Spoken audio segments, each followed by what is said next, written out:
Hello everyone, this is Raj Anand Sinha and you are with scientific Sinha. आज मैं आपको एक बहुत खास चीज़ के बारे में बताने वाला हूँ। आज की इस वीडियो में आपको इस वीडियो देखने के बाद एक रिलैक्सेशन महसूस होगा कि आपके बोर्ड एग्ज़ाम का बहुत ज़्यादा प्रेशर आपके ऊपर नहीं महसूस होगा। आपके लिए एक नई रणनीति बताने वाला हूँ इस वीडियो में कि अगर आप एक क्लास 10th के स्टूडेंट हैं या क्लास 12th के स्टूडेंट हैं तो कैसे आप एक अपना बैकअप लेकर चल सकते हैं, किस तरीके से आप अपने बोर्ड को, अपने करियर को संवार सकते हैं, उसके बारे में मैं आपको बताने वाला हूँ। बिना विलंब किए वीडियो की तरफ चलते हैं। आप देख रहे हैं कि हमारे पीछे एक साइट खुला हुआ है। यह साइट किसी और संस्थान का नहीं है, ये राष्ट्रीय मुक्त विद्यालय का संस्थान है जो कि एक गवर्नमेंट संस्थान है। इसके बारे में बात करेंगे कि क्या कुछ खास है। अगर मैं क्लास 10th का बच्चा हूँ, अगर मैं क्लास 12th का बच्चा हूँ, या अगर मैं क्लास 9th का बच्चा हूँ, या अगर मैं क्लास 11th का बच्चा हूँ, तो क्यों मैं ओपन स्कूलिंग में एडमिशन लूँगा, NIOS में एडमिशन मैं क्यों लूँगा, इसके बारे में बात कर रहे हैं। ये ऑफिशियल वेबसाइट है ओपन स्कूलिंग का। इसके बारे में विस्तार से बातें करेंगे, एक एक चीज़ आपको समझाएंगे। वीडियो के साथ बने रहिए और ओपन स्कूलिंग, राष्ट्रीय मुक्त विद्यालय, national institute of open schooling के बारे में पूरी चीज़ें आप सीख लीजिए इस वीडियो में। तो चलिए वीडियो की तरफ आगे बढ़ते हैं। यह राष्ट्रीय मुक्त विद्यालय का ऑफिशियल वेबसाइट है। हम लोग प्रोसीड करते हैं कि आपको क्या कुछ जानना है।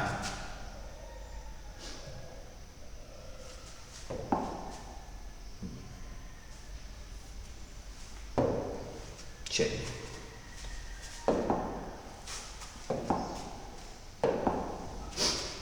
राष्ट्रीय मुक्त विद्यालय, national institute of open schooling क्या है? सबसे पहला सवाल आपके मन में ये उठ सकता है कि why will I take the admission, क्यों मैं ओपन स्कूलिंग में एडमिशन लूँ। इसके बारे में बात करेंगे कि आखिर ओपन स्कूलिंग में एडमिशन लेकर और आपको फ़ायदा क्या है। देखिए, ध्यान से समझिएगा कि अगर we will compare the open schooling को मैं बाकी बोर्ड्स के साथ कंपेयर करूंगा। मैं ये नहीं बोल रहा हूँ कि ओपन स्कूलिंग सबसे सर्वश्रेष्ठ है, सर्वश्रेष्ठ तो है, लेकिन उसके रिस्पेक्टिवली उसके पैरेलल बहुत सारे और भी ऑर्गेनाइजेशन हैं जो आपको पढ़ाने का, आपको डिग्री देने का काम करते हैं। उसके बारे में बात करें। आपने सुना है जैक के बारे में कि झारखंड एकेडमिक काउंसिल क्या होता है और झारखंड एकेडमिक काउंसिल में क्या कुछ खास होता है, इसके बारे में आप जानते हैं। ये जैक है। झारखंड के वैसे बच्चे, वैसे स्टूडेंट जो झारखंड से परीक्षा लिखते हैं, झारखंड स्टेट बोर्ड के अंदर ये जैक बोर्ड आता है, जहाँ पर आपको 10th, 12th, 11th, 9th की पढ़ाई करवाई जाती है। जितने भी सरकारी स्कूल हैं, CM एक्सीलेंस को छोड़कर, मुख्यमंत्री उत्कृष्ट विद्यालय को छोड़कर, अब जितने भी विद्यालय हैं वो सब जैक से परीक्षा लिखवाते हैं और जैक से आपको सर्टिफिकेट देते हैं। जो आप अगर आप जैक का स्टूडेंट हैं तो इसके बारे में आपको भली बात याद है। अब ये बहुत फेमस एक ऑर्गेनाइजेशन है, बहुत ही अव्वल दर्जे का, बहुत स्टैंडर्ड है। CBSE, ये CBSE का लोगो आप देख रहे हैं। तो मैंने क्या बोला कि झारखंड के बच्चे हैं तो वो जैक से परीक्षा देंगे। झारखंड के बाहर के बच्चे होंगे, सपोज कोई बिहार के बच्चे होंगे, कोई यूपी के बच्चे होंगे, तो वो स्टेट बोर्ड में अगर पढ़ना चाहेंगे तो उनको झारखंड आना पड़ेगा। लेकिन अगर एक बच्चा है, वो इंडिया के किसी भी कोने पर बैठा है, कहीं पर भी बैठा है, किसी भी कोने में बैठा है, मान लीजिए कि वो बिहार का है, वो झारखंड का है, यूपी का है, बंगाल का है, महाराष्ट्र का है, तो हर जगह पर ये CBSE चलता है। और CBSE के बच्चे इस CBSE के तहत एग्जाम लिखते हैं, जो कि अंडर इंग्लिश मीडियम, बहुत जगहों पर इंग्लिश मीडियम इनका इंग्लिश रहता है। हिंदी में भी परीक्षाएं होती है, लेकिन मेजॉरिटी, ज़्यादातर CBSE के बच्चे इंग्लिश में परीक्षा लिखते हैं। अब ये है ICSE बोर्ड, इसका लेवल थोड़ा सा अप होता है। ये भी पूरे ऑल इंडिया लेवल पर है, ये सेंट्रलाइज्ड है, ये भी सेंट्रलाइज्ड है, जिसको ICSE बोर्ड बोला जाता है। अच्छा बोर्ड है ना। आप जैक को कम समझ सकते हैं, ना आप CBSE को कम समझते सकते हैं, और ना ही आप ICSE बोर्ड को कम समझ सकते हैं। अगर आपके पास जैक की डिग्री है, अगर आपके पास सीबीएसई की डिग्री है, अगर आपके पास आईसीएसई की डिग्री है क्लास 10th की या क्लास 12th की, तो सारी डिग्रियों का जो महत्व है, जो वैल्यू है, वो इक्वल है। और अब हम बात करेंगे ओपन स्कूलिंग की, national institute of open schooling. एक विशेष बात यह है कि national institute of open schooling है। ओपन स्कूलिंग का मतलब इसके लिए आपको किसी विद्यालय में जाने की जरूरत नहीं। सपोज मान लीजिए कि मैं एक एग्जाम्पल लेता हूँ जैक का, कि अगर एक जैक का बच्चा है तो उसको एक स्कूल में एडमिशन लेना होगा और उस स्कूल या कॉलेज के थ्रू बच्चा मैट्रिक लिखेगा या इंटर लिखेगा और उसके बाद वो आगे का पढ़ाई अपना प्लेटफॉर्म पाएगा और उसी के तहत मैट्रिक और इंटर की परीक्षा लिखेगा और उसको स्कूल उसकी डिग्री देगी। लेकिन ओपन स्कूलिंग क्या है कि यहाँ पर आपको किसी स्कूल की सहारा लेने की जरूरत नहीं है। आप खुद से ऑनलाइन एडमिशन ले सकते हैं। ऑनलाइन एडमिशन लेने के बाद आप खुद से अपना परीक्षा फॉर्म भरेंगे, आप खुद से अपना आईडी कार्ड लेंगे, खुद से आप एडमिट कार्ड लेंगे और एग्ज़ाम लिखेंगे अपने नियरेस्ट स्टडी सेंटर पे।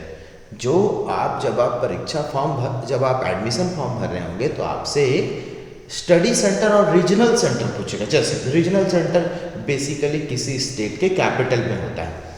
मान लीजिए कि आप झारखंड के स्टूडेंट हैं तो आपका रीजनल सेंटर रांची में होगा। अगर आप बिहार के स्टूडेंट हैं तो आपका रीजनल सेंटर पटना में होगा। वैसे ही जो कैपिटल्स होते हैं वहाँ रीजनल सेंटर होते हैं और उसको सब डिवाइड करके स्टडी सेंटर बनाया जाता है। तो अगर आप राष्ट्रीय मुक्त विद्यालय NIOS में एडमिशन लेते हैं तो आपका एक रीजनल सेंटर होगा और आपका एक स्टडी सेंटर होगा। तो स्टडी सेंटर आपके साथ फैमिलियर होगा। देखिए बहुत बार ऐसा होता है कि आप परीक्षा फॉर्म भरेंगे या आप एग्ज़ाम फॉर्म या आप कुछ भी काम करेंगे तो एक बार में आपको समझ में नहीं आएगा।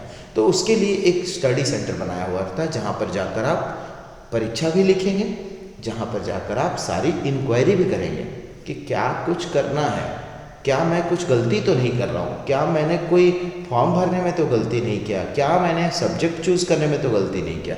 ओपन स्कूलिंग फ्रीडम देता है कि आप कोई भी सब्जेक्ट पढ़ सकते हैं। आप साइंस के साथ कॉमर्स के सब्जेक्ट को भी पढ़ सकते हैं, वोकेशनल सब्जेक्ट पढ़ सकते हैं। ये ओपन स्कूलिंग आपको पूरी फ्रीडम देता है। आगे बढ़ते हैं। अब यहाँ पर लिखा हुआ है should I take the admission in more than one. बहुत बड़ा सवाल, क्या मैं एक से ज़्यादा यूनिवर्सिटीज़ में, एक से ज़्यादा बोर्ड में एडमिशन ले सकता हूँ क्या अगर मान लीजिए कि मैं एक जैक का स्टूडेंट हूँ, ये और मैं चाहता हूँ कि जैक में पढ़ाई करने के साथ साथ मैं NIOS में भी एडमिशन ले लूँ। तो नई शिक्षा नीति के हिसाब से आप 2 बोर्ड में एडमिशन ले सकते हैं, लेकिन कंडीशन ये होनी चाहिए कि एक रेगुलर और एक डिस्टेंस मोड होना चाहिए। रेगुलर मोड के लिए आपको विद्यालय जाने की ज़रूरत है, आपको कॉलेज जाने की ज़रूरत है। ओपन स्कूलिंग के लिए आपको कॉलेज जाने की ज़रूरत नहीं है। तो आप एक साथ 2 बोर्ड में एडमिशन ले सकते हैं, लेकिन कंडीशन बस इतनी सी है कि एक रेगुलर मोड होना चाहिए और एक डिस्टेंस मोड होना चाहिए। अब आप सोचेंगे कि आपके पास 12th की 2 डिग्रियाँ हो जाएंगी कि आपने जैक से भी डिग्री ले ली, आपने ओपन स्कूलिंग से भी डिग्री ले ली, तो दोनों में से कौन सी डिग्री वैलिड होगी? कल गए जब मैं नौकरी के लिए जाऊंगा, जॉब मांगने जाऊंगा, इंटरव्यू में बैठूंगा, तो दोनों में से कौन सी डिग्री को रिप्रेजेंट करूंगा, कौन सी डिग्री को वहां पे दिखाऊंगा? तो नई शिक्षा नीति के हिसाब से आप दोनों डिग्रियों को वहां दिखा सकते कि आपने एक साथ इंटरमीडिएट में या आपने एक साथ मैट्रिक में 2 जगहों से मैट्रिक किया है और दोनों के मार्कशीट को, दोनों के सर्टिफिकेट को आप वहां दिखा सकते हैं। क्योंकि एक के लिए आपको कॉलेज जाने की जरूरत पड़ी थी, एक के लिए आपको स्कूल जाने की जरूरत पड़ी थी और दूसरे के लिए आपको कहीं जाने की जरूरत नहीं पड़ी थी। वो ओपन स्कूलिंग, वो ओपन था, उसके लिए कोई अटेंडेंस की बाध्यता नहीं थी। इसीलिए आप एक साथ 2 डिग्रियां, 2 ऑर्गेनाइजेशन से अपनी डिग्रियां प्रोसीड कर सकते हैं।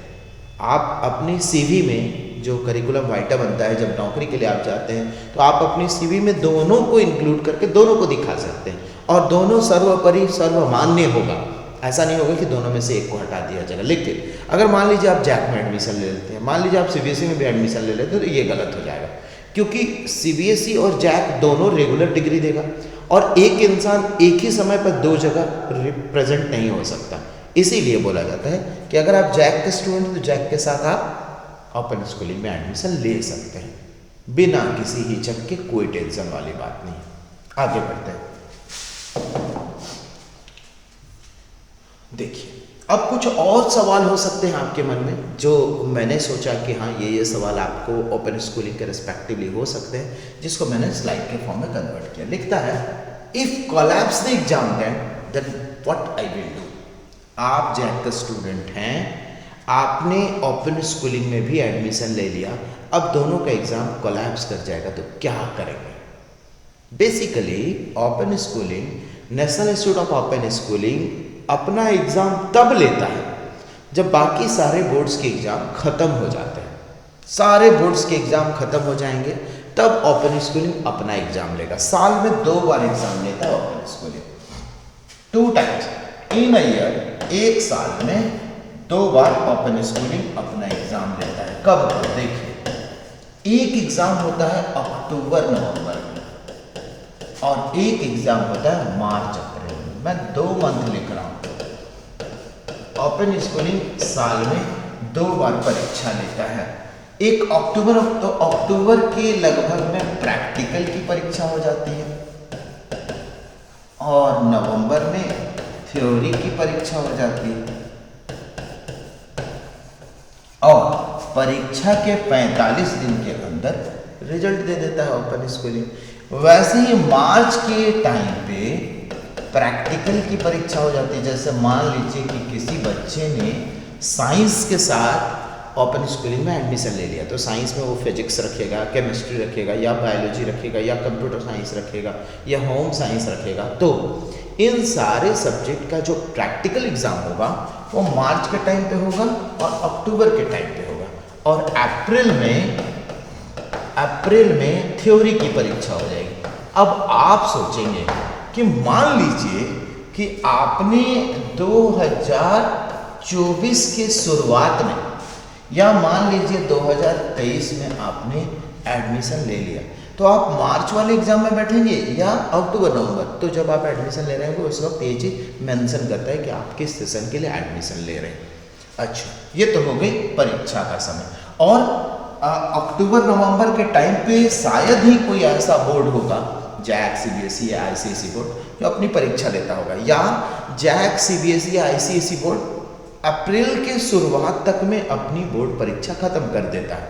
उसके बाद ओपन स्कूलिंग अपना शेड्यूल देता है और परीक्षा लेता है। क्योंकि ओपन स्कूलिंग जानता है कि बहुत सारे बच्चे हमारे पास ऐसे हैं जो बाकी बोर्ड्स में भी पढ़ रहे हैं और यहाँ भी पढ़ रहे हैं, तो उनको सहूलियत प्रदान देने के लिए ओपन स्कूलिंग अपनी परीक्षा के समय को एकदम अच्छे से सेट करता है ताकि आपका जो रेगुलर डिग्री अगर आप कर रहे हैं तो वो बाध्य ना हो। चलिए आगे बढ़ते हैं। कुछ और चीजें हैं जो आपके मन में आ सकती हैं। देखिए, कंपैरिजन करते हैं। When will I take the admission, कब मुझे एडमिशन लेना चाहिए। मुझे ओपन स्कूलिंग में अगर एडमिशन लेना है तो सही समय क्या होना चाहिए, उसके बारे में मैं बात करूंगा। जैसे मान लीजिए जैक, आप जैक का स्टूडेंट, मान लेते हैं कि आप साइंस के स्टूडेंट, मान लेते हैं कि 2025 में आपको परीक्षा लिखनी है। मान लीजिए कि आप जैक के स्टूडेंट हैं और आपने अपना 10th कंप्लीट किया 2024 में। इसी साल आपने अपना 10th कंप्लीट किया, मतलब 2024 अप्रैल में आपने 10th कंप्लीट किया, तो 2024 में आप 11th क्लास में होंगे। 2024-25 में मैं 2024-25 लिखता हूँ। 2024-25 में आप 11th क्लास में होंगे और 2025-26 में आप 12th में होंगे और 2026 में आप अपना बोर्ड एग्जाम लिखेंगे। ठीक है। अच्छा, अब क्या है, ये 2026 में आपको बोर्ड का एग्जाम लिखना है। 2026 में आपको डिग्री मिलेगी।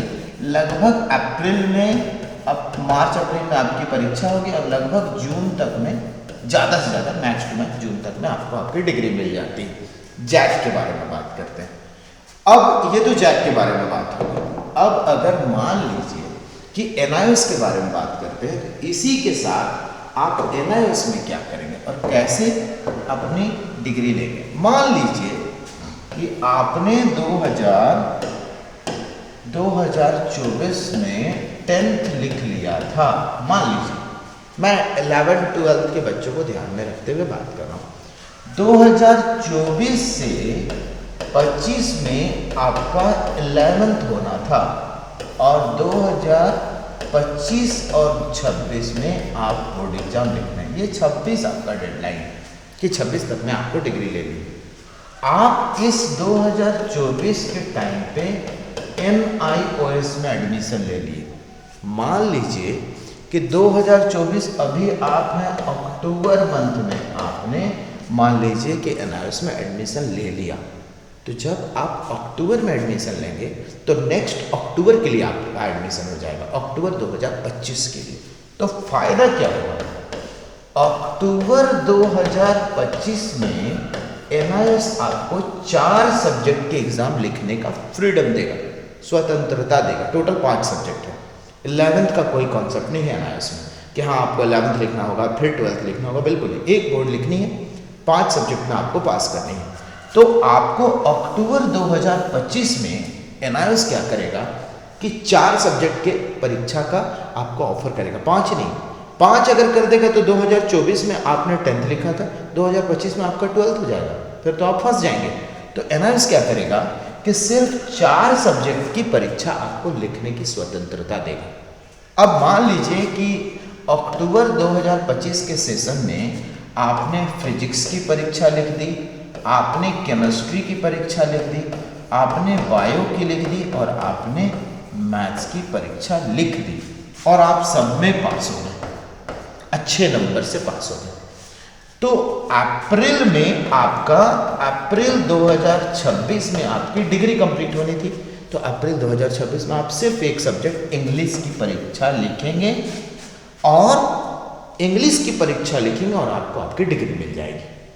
फायदा क्या कि जब आप 2026 में अगर आप जैक के स्टूडेंट थे और जैक के बोर्ड एग्जाम में जब आप बैठेंगे तो उससे पहले आपको आपके पास डिग्रियां होंगी, डिग्री नहीं होगी, आपका रिजल्ट आपके हाथ में होगा। कि जब आप जैक का एग्जाम लिख रहे हो उससे पहले NIOS आपको आपका मार्क्स दे चुका है और आप जानते हैं कि जब 2026 में आप इंग्लिश की परीक्षा देंगे तो आप अच्छे नंबर से निकल जाएंगे। आप स्टूडेंट साइंस के हैं, आप आराम से इंग्लिश की परीक्षा लिखकर पास कर जाएंगे। तो जब आप जैक के बोर्ड की परीक्षा लिख रहे होंगे तो आप रिलैक्स परीक्षा लिखेंगे, क्योंकि आपको पता है कि आपका +2 खराब नहीं होना है। आपको पता है कि आपका 12th में आपने 80%, 70%, 90% सिक्योर कर लिया है NIOS में। तो जब आप जैक की परीक्षा लिख रहे होंगे, जैक की जब आप परीक्षा लिख रहे होंगे तो आप 100% रिलैक्स होंगे। तो होगा क्या कि पहले तो आपने NIOS में अपना अचीवमेंट ले लिया समय रहते, उसके बाद जब आप जैक की बोर्ड की परीक्षा लिख रहे हैं तो वहाँ भी आपके अच्छे मार्क्स आ जाएंगे, क्योंकि आप रिलैक्स परीक्षा लिखेंगे। आपके दिमाग में कोई प्रेशर नहीं होगा और बिना प्रेशर के जो आप काम करेंगे, जो आप परीक्षा लिखेंगे वो बेस्ट देंगे अपना। तो NIOS में एडमिशन लेने के ये फायदे हुए और दोनों बोर्ड में एक साथ पढ़ने के ये फायदे हुए कि आप दोनों बोर्ड को एक साथ प्रोसीड किए और दोनों में आपने बेहतर किया और बहुत बेहतर कर दिया। तो ये ओपन स्कूलिंग में एडमिशन लेने के फायदा हो। उम्मीद करते हैं कि ये जो मैं कंपैरिजन किया वो आपको समझ में आया होगा। एक बार वीडियो को प्रीवियस करके दोबारा देख लीजिएगा अगर आपको नहीं समझ में आया तो। ध्यान रहे कि आपका 2 साल कंप्लीट होने से पहले आपको सिर्फ 4 पेपर का एग्जाम लिखवाएगा ओपन स्कूलिंग, एक पेपर लटका कर रखेगा ताकि ओपन स्कूलिंग अपने हेड से भी सेफ है। अब मान लीजिए कि आप 10th के स्टूडेंट, सपोज आप 8 क्लास पढ़े और ड्रॉप आउट हो गए, आपने 8 के बाद नहीं पढ़ाई। मान लीजिए आपने 9th क्लास पढ़ा, आप ड्रॉप आउट हो गए।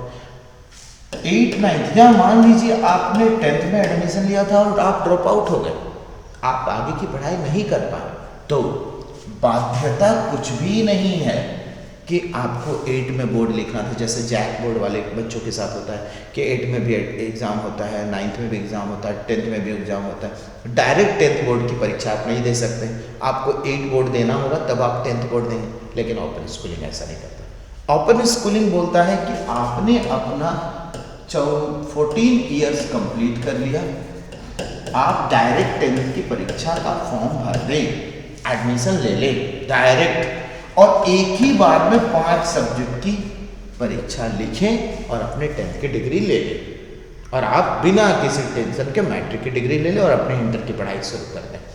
अच्छा, अब आप सोचेंगे कि मान लीजिए मैंने NIOS में एडमिशन ले लिया। वेट,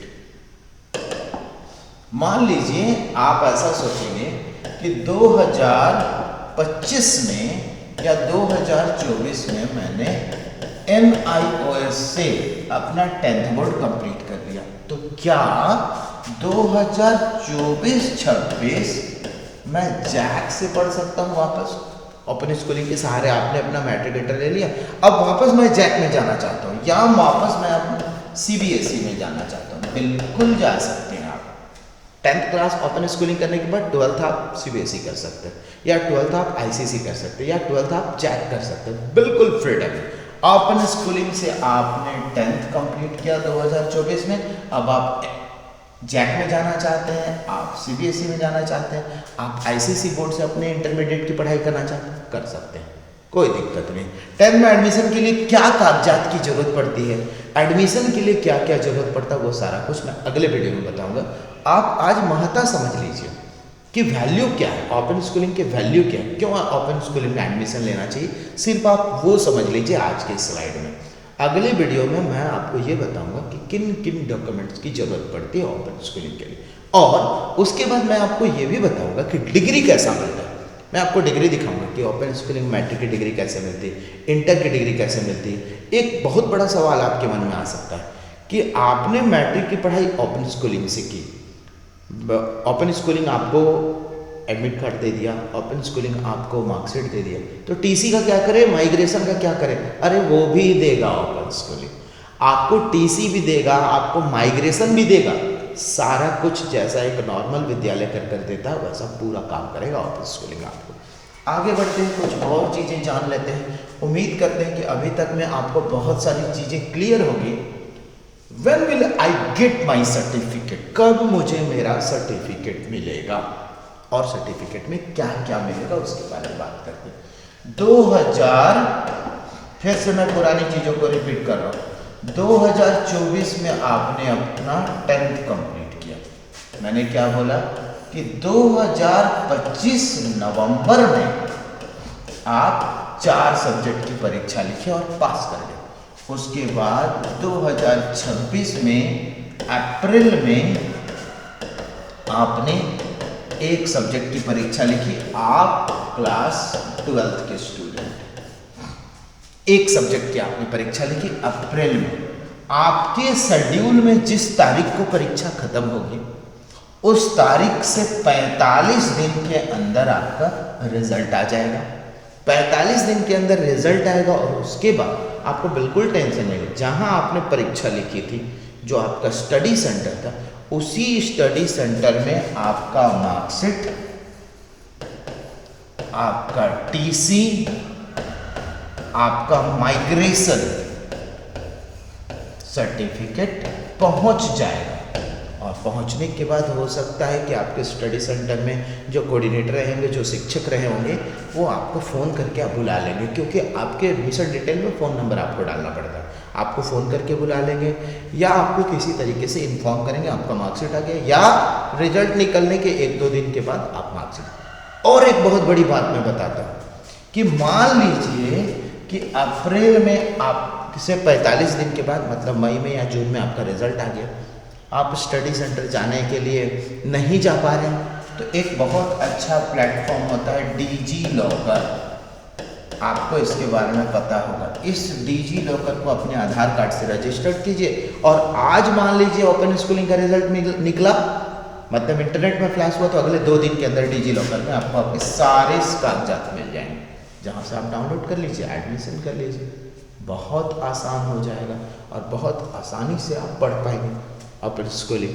तो ये सारी बातें हैं जो ओपन स्कूलिंग के लिए ज़रूरी है, जहाँ से आप ओपन स्कूलिंग का सारा डिटेल समझ पाएंगे।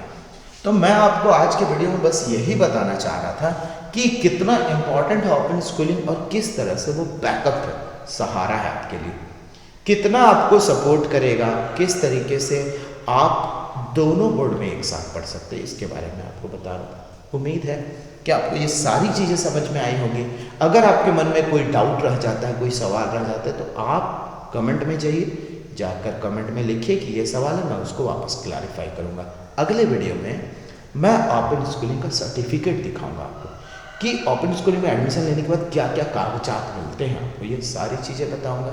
मैं आपको ये बताऊंगा कि एडमिशन लेने के लिए किन किन कागजात की ज़रूरत पड़ती है। अगर आप 10th में एडमिशन लेंगे, अगर आप 12th में एडमिशन लेंगे, तो क्या कागजात की ज़रूरत पड़ती है, वो भी मैं आपको बताऊँगा। Thank you for watching this video. Open schooling के बारे में आपने जानकारी लिया।